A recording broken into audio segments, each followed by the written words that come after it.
नारद जी एक बार भगवान के पास में गए और बोले कि भगवान ये बताइए कि आपका सबसे बड़ा भक्त कौन है। भगवान ने नारद जी के हाथों में एक कटोरा तेल रख दिया और बोला, नारद जी एक काम करो, जाओ पूरे मृतलोक का भ्रमण करके आओ, तीनों लोक का भ्रमण करके आओ, तब मैं तुमको बताऊंगा कि मेरा सबसे बड़ा भक्त कौन है। अब नारद जी को जब तेल का कटोरा रखे तो भगवान ने कहा कि ध्यान रखना, ये तेल का कटोरा तेल इसमें गिरने न पाए। अब नारद जी कटोरा गदोरी पे रख करके निकल पड़े, लेकिन पूरा ध्यान लगा रहे हैं कटोरे में। तीनों लोक का भ्रमण करके आ गए। भगवान उनको देख करके मुस्कुराने लगे, बोले कि मेरा सबसे बड़ा जो भक्त है एक किसान है और फला गांव में रहता है। अब नारद जी सोच रहे हैं कि मैं 24 घंटे सोते जागते उठते बैठते खाते पीते नारायण नारायण करता रहता हूं, और मैं पूरी उम्मीद से आया था कि मुझे ही कहेंगे कि सबसे बड़ा भक्त आप ही हो, लेकिन ये तो किसान को बता दिए। अब नारद जी वहां से चल पड़े किसान के पास, भेष बदल करके किसान के घर पे पहुंच गए। अब किसान सुबह उठा, 2-4 बार भगवान का नाम लिया, नहीं अपना उठा, बैल को चारा दिया, दिशा मैदान गया, फिर आया, हर लिया और बैल लिया, जुआट लगा के खेत में चला गया। खेत की जुताई कर रहा है, बिरहा गा रहा है। अब नारद जी उसी फिराक में लगे हैं।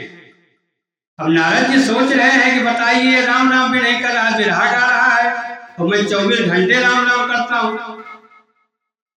फिर वो आदमी दोपहर हुआ, बैल को लेके आया, बैल को चारा दिया, स्नान किया, फिर थोड़ा समय भगवान का नाम लिया, भोजन किया और 1 घंटा 2 घंटा सो गए। फिर उठा, फिर बैल को लेके चला गया। अब नारद जी की उन्हीं पे नजर है, किसान पे, कि भगवान का नाम कितनी बार लेता है। फिर हो गया, अपना खेत का जुताई किया, शाम को आया, खाना पीना खाया, 2-4 बार, फिर भगवान का नाम लिया, सो गया। अब नारद जी को बहुत क्रोध आया भगवान के ऊपर। आए भगवान से कहने लगे कि भगवान ये बताइए कि किसान को जो बता रहे हो आप, कितनी बार आपका नाम लेता है? 24 घंटे में 2-4-6 बार ले लिया होगा, 10 बार ले लिया होगा। तो भगवान ने नारद से कहा कि नारद जी ये बताइए कि मैं आपके जिम्मे 1 दिन काम लगा दिया, सिर्फ 1 दिन, कि तेल का कटोरा गदोरी पे रखो और तीनों लोक का भ्रमण करके आ जाओ, तो आपने मेरा कितनी बार नाम लिया? तो नारद जी को ध्यान आ गया कि भगवान सही कह रहे हैं। बोले मैं तो आपका 1 बार भी नाम नहीं लिया। बोले क्यों? बोले मैं तेल के कटोरे पे हमारा ध्यान था, कहीं उसका तेल छलक न जाए। तो भगवान ने कहा कि नारद जी ये बताइए कि जिसके सर पे मैं पूरे परिवार का जिम्मेदारी दे चुका हूं, जिसके माध्यम से मैं ना जाने कितनों को भोजन पहुंचा रहा हूं, तुम्हारे माध्यम से मैं किसी को भोजन नहीं पहुंचाता हूं, तुम्हारे जिम्मे सिर्फ एक काम है, नारायण नारायण नारायण। और उस किसान के जिम्मे बैल को भी भोजन कराना है, गृहस्थ में है तो बच्चे भी है, उनको पढ़ाना लिखाना भी है, उनका शादी ब्याह भी करना है।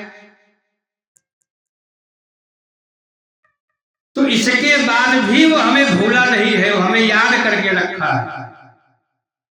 तो तुम कहां से हमारे सबसे बड़े भक्त हो सकते हो? हमारा सबसे बड़ा भक्त जो वही है जो गृहस्थ जीवन में है, घर में रहो गृहस्थी बनकर, भगवा भेष बनाना ना, और भीख मांग कर भेष बनाकर बंदे नहीं तो होना खाक। तो कहने का भाव कि हम आप सब कितने भाग्यशाली हैं कि गृहस्थ जीवन में रहकर गृहस्थ का भी काम देख रहे हैं। देखने वाला तो परमात्मा है। करण करावन हार तू सब कुछ तेरे पास,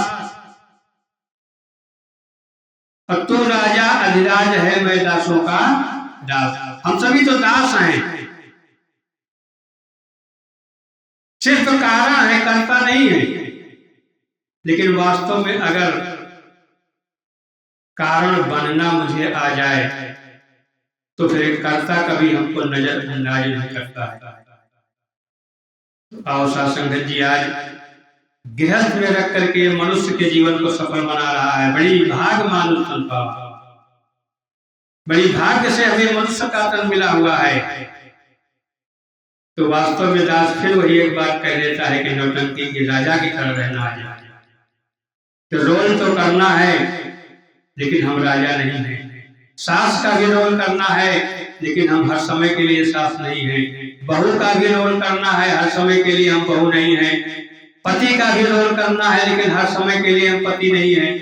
पत्नी का भी रोल करना है, हर समय के लिए पत्नी नहीं है। अगर ये रोल मेरी समझ में आ जाए, ये रोल मेरे ध्यान में रहे कि ना ये हर समय मेरा पति रहेगा, ना मैं हर समय इसकी पत्नी रहूंगी। सिर्फ रोल में कबीरदास जी कहे माता भी झूठी पिता भी झूठा। क्यों बोला?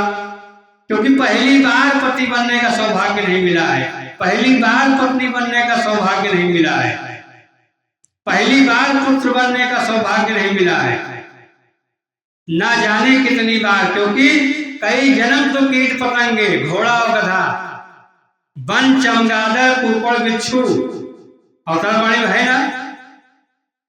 तो सब में जब हम जन्म पाए तो पत्नी भी बने, पति भी बने, पुत्र भी बने। आओ साथ संगत जी, इस जन्म में भी बने हैं और फिर सब छूट जाएगा, बिगड़ जाएगा। सदगुरु यही बात समझाने का प्रयास कर रहा है कि आप पति हैं तो फिर अपने पति धर्म का पालन करें, शासन करने का प्रयास न करें। आप पत्नी हैं तो पत्नी धर्म का पालन करें, शासन करने का प्रयास न करें। आप सास हैं तो सास धर्म का पालन करें, शासन करने का प्रयास न करें। आप बहू हैं तो बहू बनकर अपने कर्म को करने का प्रयास करें। तब साथ संगत जी सत्संग सार्थक होगी। ऐसे सत्संग सार्थक होने वाली नहीं है चलो चलो सब कोई कहे, अब पहुंचत बिरला कोई।